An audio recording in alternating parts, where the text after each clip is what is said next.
یہ سستی کرتا ہے، ایک ہستی کا جسے حدیث کتاب ہوتا تو وہ بھی ہوا ہے.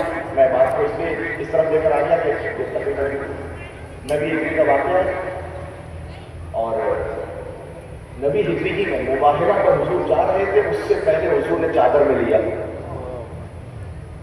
اور آیت نازل ہوئی. آیت اخیر کئی مرتبہ نازل ہوئی، اس دن بھی نازل ہوئی کہ جن کی طہارت کا اعلان کیا گیا.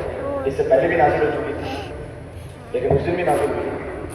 اور جب وہ آیت نازل ہوئی تو حضور مکرم نے 6 مہینے تک سیدہ سلام اللہ کے دروازے پر کھڑے ہو کے کہتے رہے کہ السلام علیکم یا اللہ بھائی دن کو ہوا میں نبوت کہنے کا ٹائم. پھر میں بات کو تمام کرتا ہوں کہ جب پنجتن پاک تشریف لے گئے تو انہوں نے لعنت لی نہیں.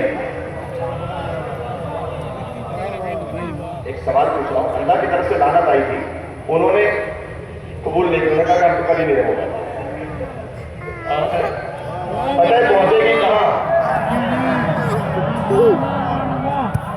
اب جو آل رسول کو کہیں بھی جھکا تسلیم شدہ فقیر تھا.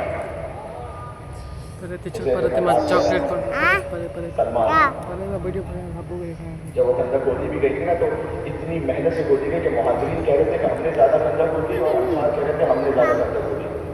اور ایک سلمان رہ گئے تھے جو نہ مہاجرین میں سے نہ انصار میں سے، تو ہر ایک چاہ رہا تھا کہ ہم میں سے ہو جائے یا ہمارے ساتھ ہو جائے. حضور نے کہا تم میں سے نہ تم میں سے، سلمانوں میں نہ الگ ہے. اس کا مطلب یہ ہے کہ سلمان صحابی رسول صحابیت کی آخری حد یہ کہ وہ اہل بیت میں پہنچ جائے.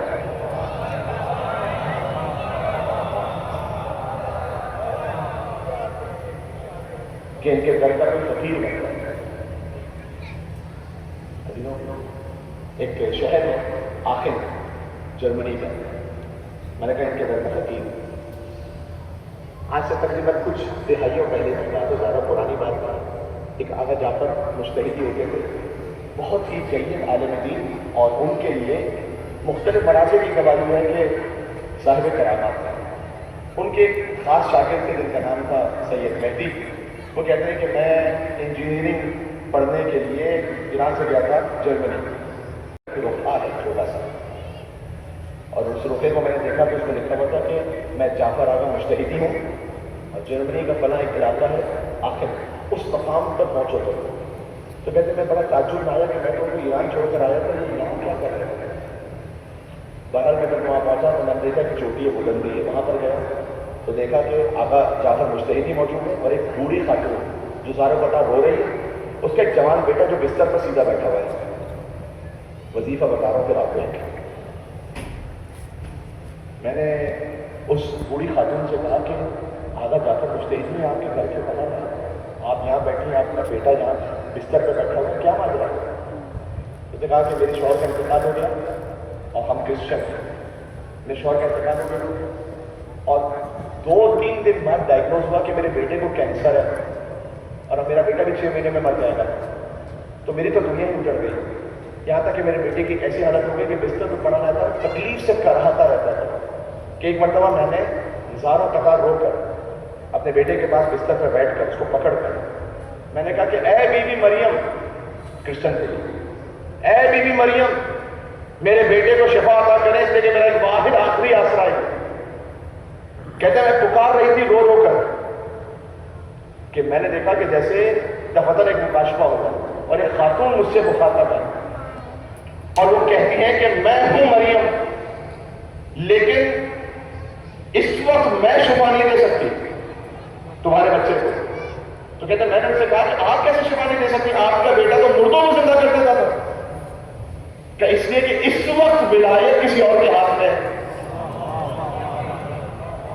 اس وقت ولایت کسی اور کے ہاتھ میں، انہیں پکارو. تو کہتے ہیں میں کیا پکاروں؟ تو ایک مرتبہ انہوں نے کہا کہ آخری ایک نبی ہے جو میرے بیٹے عیسیٰ کے بھی سردار ہیں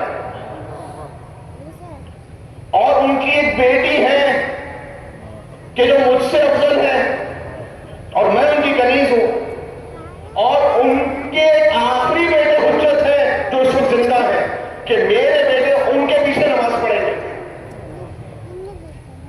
اور پھر 3 نام اس نے لیے، یا محمد، یا فاطمہ، یا مہدی. کہ یہ پکارو. کہتے مجھے اور کچھ نہیں یاد رہا، کچھ نہیں سمجھ میں آیا.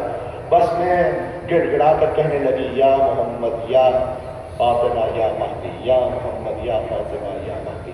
یہ کہتی رہی کہ یہ آگے جا کر مجتہد لے جانا چاہیے، کیونکہ ان کے لیے کہا جاتا ہے کہ حضرت حجت کی طرف سے معمول ہوتے تھے کچھ جگہوں میں جا کے شفا دینے کے لیے. تو وہ پہنچے، وہ گھر میں داخل ہوئے، حضرت باپ کے گھر میں داخل ہوئے، اور انہوں نے بھی یہی نام دہرانا شروع کیے میرے بیٹے کو پکڑ کے، لیکن ایک نام اور لیا جو مجھے یاد نہیں. یہ 3 نام تو وہ کہہ رہے تھے، ایک نام اور بھی لیا جو مجھے یاد نہیں.